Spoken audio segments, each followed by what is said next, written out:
5th grade ELA Day 2 Gorilla Walk.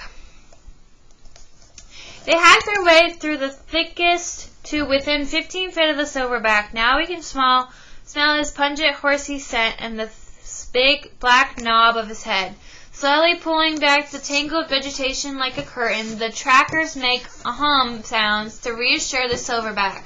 And then there he is, this gentle 450-pound giant who moves through the thicket with such ease. Our thirst and fatigue are forgotten.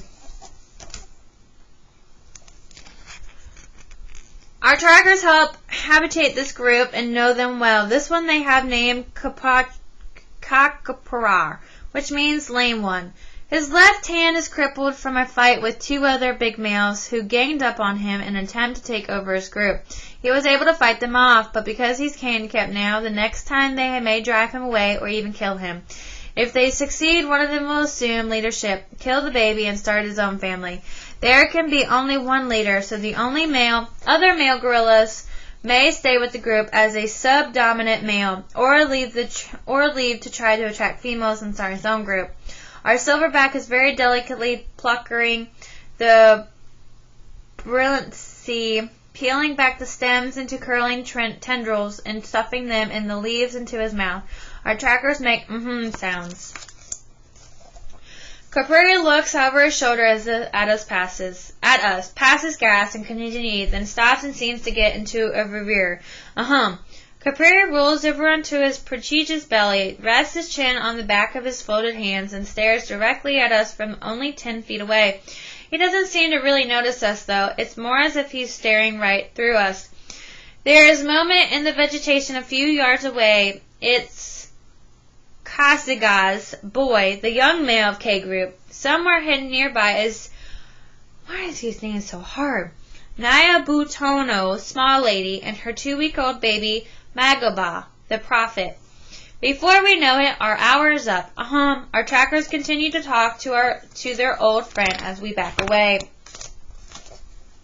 We try to walk on the twisted root structures of the brilliancy, but fall through up to our thighs. Thorns prick our legs, even though our pants, hacking our way to the edge of the forest. We start back at the slope for home. We have to be out of the forest by 6 o'clock, and it is already 5:15.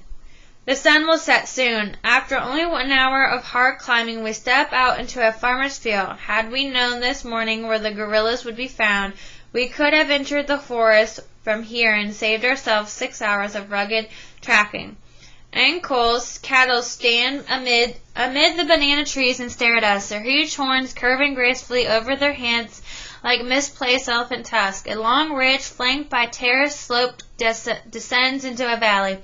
It's nearly dark now, 6:30, and white plumes of smoke from cooking fires dot the landscape. The road is still miles away as we start down the steep slant, bone-weary and darkness so total we can't see the porters in front of us, and each footstep is an act of faith. As the slope becomes more gentle, shadowy figures pass us on their way home from the fields, and the smell of wood smoke fill the air. An hour down, bottles of waters are suddenly thrust at us out of the darkness. A ranger has come up from the road to meet us. We had almost forgotten our thirst, but we had drained the bottles quickly. Still wet with sweat, we feel the chill of the night air. Ahead now we see pinpricks of light, the headlights of our truck. We walk into their glare and sink into our seats, exhausted. We have been tracking for almost 11 hours. We're worn out. We're shivering with cold. We've never been happier. So do you agree with the Lewins that their exhausting journey was worth it? It may be both a good thing and a bad thing that the trek is so difficult. Let's talk about that.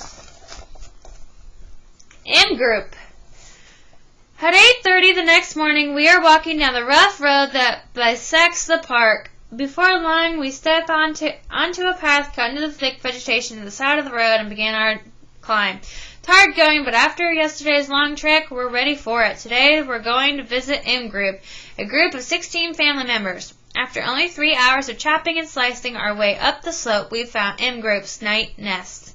But a dozen flat, trampoline-like structures, bouncy underfoot. Forest foregoers, mountain gorillas do not make permanent homes.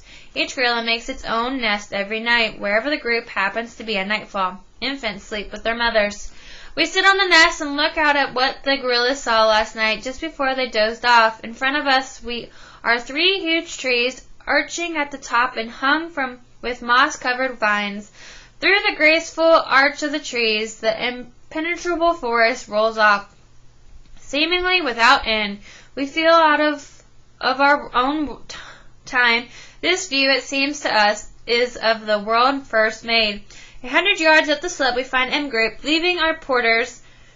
We move quickly behind the trackers, come to a sunlight patch of Brillenstein, and stop. Ankle deep in a stream, trackers wait, listen, then point directly ahead. Through the leafy cover, we see part of the huge back and shoulders of the silverback.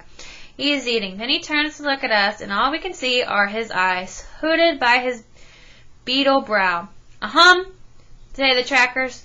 We can hear the other feeding all around us, breaking stems and branches. Those are the trackers and porters. That's the gorilla.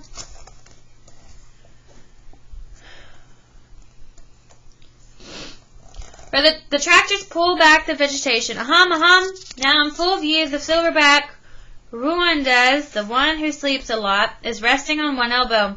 Kuriri, small baby, a 3-month-old, plays at his feet. Ruandeza, the father of all the young in the group, is a tolerant pawpaw.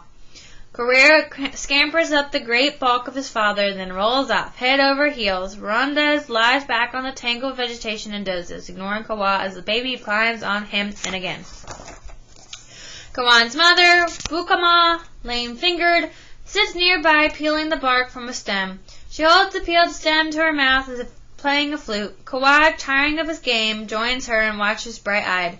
They both move nearer to Rundazi, feeding all the while. Bukama has a big round belly, as do they all. Gorillas' single-chambered digestive systems are not effective for digesting vegetation, so they have to consume huge amounts daily. An adult male consumes more than 40 pounds, spending about 7 hours a day on concentrated feeding. This gives gorillas their bloated appearance. It also causes them to pass gas frequently. The rest of the day is spent moving, foraging, and resting. Gorillas sleep about 9 hours at night. Kawhi stops feeding and crosses his arms. He looks like a little boy daydreaming. Bokoma begins to grin him. He holds very still, seeming to enjoy it immensely.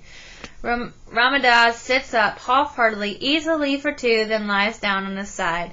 Balamara goes to him and lies down facing him, their faces only inches apart. They gaze into each other's eyes. It's such a tender, intimate moment. We turn our own eyes away. Kawari joins them and snuggles into his mother's back.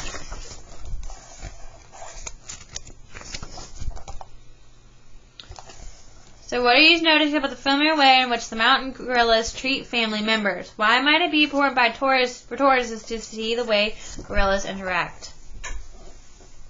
A juvenile, Bob, stands up and scampers sideways across the clearing, beating his chest with the cupped palms of his hands. He is showing off, imitating his father.